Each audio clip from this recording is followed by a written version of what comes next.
अपने आप आने वाले कल के लिए कितना कुछ प्लान करते हैं। कभी कभी तो अपनी बची हुई पूरी जिंदगी ही जैसे साल दर साल के हिसाब से सोच लेते हैं। ये सब करते हुए हम इतने कॉन्फिडेंट होते हैं कि हम भूल जाते हैं कि आने वाले कल तो क्या, आने वाले पल की भी हमें भनक नहीं होती है। इस तरह अपने देखे सपनों जैसा कल जब हमें नहीं मिलता तब हम दुखी होते हैं, डिसअपॉइंटेड होते हैं। कितना अच्छा हो कि हम समझ लें कि ये दुख हमारे अपने ही बनाए हुए हैं। उम्मीद किसी से भी लगाएं, ज्यादातर मामलों में दिल ही दुखाती हैं, क्योंकि पूरी नहीं होती। ब्रजभूषण जी और पंडित जी से कितने ही लोग ऐसे सवाल पूछते हैं जिनमें ऐसे प्रॉब्लम या सॉल्यूशन से बाहर निकलने का रास्ता पूछा जाता है, जो एक्चुअल में सिर्फ इसलिए पैदा हुई हैं क्योंकि किसी ने किसी से कुछ एक्सपेक्टेशन रखी थी जो पूरी नहीं हुई या हो नहीं पा रही है। ऐसा ही एक मेल पंडित जी को कुछ दिन पहले आया था। मेल क्या था? दुनिया जहान की शिकायतों का पुलिंदा था, जिसे पढ़ते हुए पंडित जी को भी शिकायत होने लगी थी कि आखिर इंसान इतनी शिकायतें करता क्यों है।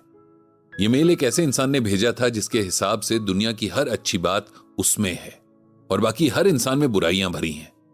इनका नाम अनिरुद्ध था और ये जो अपने मन में इतनी सारी बातें जमा किए हुए थे, मजे की बात यह थी कि इन्होंने अभी तक ठीक से जमाना देखा भी नहीं था। अनिरुद्ध अभी इंजीनियरिंग फर्स्ट ईयर में था और गीता ज्ञान ब्लॉग उसने अपने ब्रेकअप के बाद पढ़ना शुरू किया था, क्योंकि उसे लगने लगा था कि अब ये दुनिया और उसकी खुशियां उसके किसी काम की ही नहीं है और उसे इस मोह माया से आजाद होना है। उसकी लिखी इस बात पर पंडित जी खूब हंसे थे, क्योंकि एक छोटा सा दुख आने पर मोह छोड़ देने और फिर छोटी सी खुशी आने पर उसी मोह में फंस जाना और सारी जिंदगी यही सब दोहराते रहना, यही हम करते हैं, खुद को बहुत मैच्योर समझते हुए। फिर अनिरुद्ध तो अभी बहुत छोटा था। उसने लिखा था कि वो एक छोटे से कस्बे से बिलोंग करता है, जहां न ढंग के स्कूल हैं, न ही कोई अच्छी फन एक्टिविटी करने की जगह। इसीलिए उसका बचपन बहुत बोरिंग बीता। उसके पेरेंट्स छोटी छोटी जॉब्स में थे, जो बस रिस्पेक्ट के साथ जीने लायक थोड़ा बहुत कमा लेते थे। उसकी एक बड़ी बहन है जो सो कॉल्ड एक आइडियल डॉटर है। ये सो कॉल्ड वर्ड भी उसी ने लिखा था। अनिरुद्ध के हिसाब से उसकी बहन कोई मौका नहीं छोड़ती अपने पेरेंट्स के आगे अच्छी बनने और उसे बुरा साबित करने का। फिर उसे अपने पेरेंट्स से भी कम शिकायतें नहीं है। वो पंडित जी से पूछता है कि आप ही बताइए, मेरे पेरेंट्स की रिस्पॉन्सिबिलिटी क्या है? सिर्फ हमें खाना खिलाना और पढ़ाना ही? क्या उन्हें और मेहनत नहीं करनी चाहिए थी ताकि हमें एक अच्छा लाइफस्टाइल दे सके? बाकी बच्चों के पास कितना कुछ होता है जिसे वे शो ऑफ करते रहते हैं, लेकिन हमारे पास कभी ऐसा कुछ नहीं रहा। फिर अनिरुद्ध ने अपने स्कूल और टीचर्स के बारे में लिखा था कि उसका स्कूल दुनिया का सबसे बेकार स्कूल था और टीचर्स सबसे निकम्मे। कोई भी बच्चों को मन लगाकर नहीं पढ़ाता था। सबको बस किसी तरह सिलेबस पूरा करने की जल्दबाजी रहती थी और वे लोग ये भी नहीं सोचते थे कि बच्चों को कुछ समझ में आया भी या नहीं। वहीं बच्चे भी एक से बढ़कर एक थे। किसी को इस बात में इंटरेस्ट नहीं था कि पढ़ लिख कर कुछ बने। सबको बस अपने पेरेंट्स के पैसे खर्च करने थे। अनिरुद्ध ने फिर आगे लिखा था कि मैंने बहुत मेहनत की, बिना किसी ट्यूशन या कोचिंग के मैंने एक बहुत अच्छे गवर्नमेंट इंजीनियरिंग कॉलेज में अपनी सीट पक्की की और मैं आज वहां पढ़ भी रहा हूं। लेकिन अब मेरी लाइफ में एक ऐसी बात हुई है जिसकी वजह से मैं बहुत परेशान हूं। इतना पढ़कर पंडित जी ने एक गहरी सांस ली और मन में सोचा कि अब किसकी शामत आई होगी। उन्होंने आगे पढ़ना शुरू किया। अनिरुद्ध ने लिखा था कि कॉलेज के स्टार्टिंग डेज में एक लड़की से उसकी बहुत अच्छी फ्रेंडशिप हो गई थी। वो उसे बहुत पसंद भी करता था। दोनों साथ मिलकर पढ़ते, कॉलेज आते जाते, लंच करते, घूमते जाते थे। उसके साथ मैंने आने वाली जिंदगी के बहुत सारे सपने देखे थे। वो लड़की मुझे सबसे अलग लगती थी। मुझे लगता था कि एक वही है जो मुझे सही से समझती है और हम हमेशा साथ रहेंगे। लेकिन उसने भी मुझे गलत ही साबित किया। कुछ टाइम पहले उसने मुझे इग्नोर करना शुरू कर दिया। जब मैंने उससे बार बार इसकी वजह पूछी तो उसने बताया कि वो मुझे सिर्फ अपना फ्रेंड समझती थी और अब नहीं समझती है। उसकी इस बात ने मुझे बहुत हर्ट किया और अब मेरा इस दुनिया के हर रिश्ते से मन उठ गया है।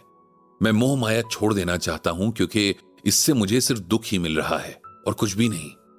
पंडित जी ने मेल पढ़ा और अपना सर पकड़ लिया। उन्हें समझ नहीं आया कि इस बच्चे को कैसे समझाएं जिसे अपने अलावा दुनिया में हर चीज से शिकायत है। वो जानते थे कि अगर इसे इस उम्र में सही सीख ना मिली तो वो आगे इसी भ्रम में जीता रहेगा और ना तो इसका कोई रिलेशन अच्छा रहेगा, ना ही वो कभी सक्सेसफुल हो पाएगा। क्योंकि किसी भी इंसान को सक्सेसफुल होने के लिए दूसरों पर भरोसा करना और उनकी रिस्पेक्ट करना जरूरी है। बिना इसके हम ना तो पर्सनल और ना ही प्रोफेशनल लाइफ में ग्रो कर सकते हैं। पंडित जी ने अनिरुद्ध को उसके मेल का रिप्लाई लिखना शुरू कर दिया। आपका मेल पढ़ा और आपकी सिचुएशन को समझने की कोशिश भी की। जहां जहां आपको कमियां नजर आईं, उन हालात को आपके नजरिए से देखने की कोशिश भी की। मैं नहीं जानता कि मैं कहां तक कामयाब रहा हूं, लेकिन फिर भी आपके साथ मैं कुछ बातें बांटना चाहता हूं और आपकी सिचुएशन में भगवान श्री कृष्ण ने गीता में क्या कहा है यह भी बताना चाहता हूं। हम सबकी आदत होती है कि हम हर चीज और बात को अपने नजरिए से देखते हैं, अपने एक्सपीरियंस के बेस पर उनके बारे में राय बनाते हैं। यह कुछ हद तक सही भी है, क्योंकि बिना खुद एक्सपीरियंस किए किसी के बारे में राय बनाना भी गलत ही है, लेकिन सिर्फ अपने हिसाब से राय बनाना भी गलत है। हमें सोचना चाहिए कि जिनके बारे में हम जो सोच रहे हैं उसके पीछे उनका पॉइंट क्या है। अब जैसे आप अपने पेरेंट्स के बारे में सोचते हैं कि उन्होंने आपके लिए कुछ खास नहीं किया सिवाय आपको एजुकेशन और खाना प्रोवाइड करने के, जबकि कुछ टाइम के बाद आप खुद रियलाइज करेंगे कि ये दो चीजें ही प्रोवाइड करने में अच्छों की हालत खराब हो जाती है। और इस दुनिया में ऐसे अनगिनत बच्चे हैं जिन्हें यह भी नहीं मिल पाता है और उनकी पूरी जिंदगी स्ट्रगल्स में गुजर जाती है। आपकी सिस्टर जो कुछ भी करती हैं, जरूरी नहीं कि उसके पीछे उनकी कोई इंटेंशन हो। आपको यह भी एक्सेप्ट करना सीखना होगा कि कुछ लोग अच्छे भी होते हैं जो सबकी केयर करना और उन्हें खुश रखना जानते हैं, अपनी रिस्पॉन्सिबिलिटीज को समझते हैं। ऐसे लोगों से हमें भी कुछ अच्छा सीखना चाहिए और उनसे बिना कंपटीशन की भावना रखे या जलन किए ऐसा करना चाहिए। कौन हमें क्या समझता है, किस रिश्ते के लायक समझता है, ये उनकी अपनी समझ और चॉइस है। रिश्ते ना तो किसी पर थोपे जा सकते हैं, ना ही जबरदस्ती निभाए जा सकते हैं। आपको कोई क्या समझता है ये आपका नहीं, उनका डिसीजन होता है। उनके डिसीजन को अगर आप एक्सेप्ट नहीं कर सकते तो उसे रिस्पेक्ट देकर खुद को अलग कर देना चाहिए। हमें अपनी जिंदगी में आने वाले लोगों और मिलने वाली चीजों के लिए हमेशा थैंकफुल रहना चाहिए, क्योंकि उन्हीं की वजह से हम होते हैं। हमेशा दूसरों में अच्छाई और सिचुएशंस में कुछ पॉजिटिव ढूंढने वाले लोग हमेशा खुश रहते हैं।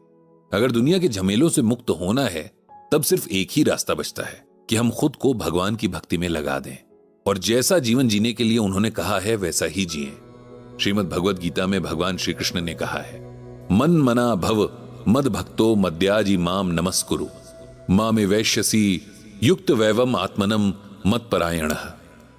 यहां भगवान श्री कृष्ण अर्जुन से कहते हैं कि हे अर्जुन, तू मुझ में ही मन को स्थिर कर, मेरा ही भक्त बन, मेरी ही पूजा कर और मुझे ही प्रणाम कर।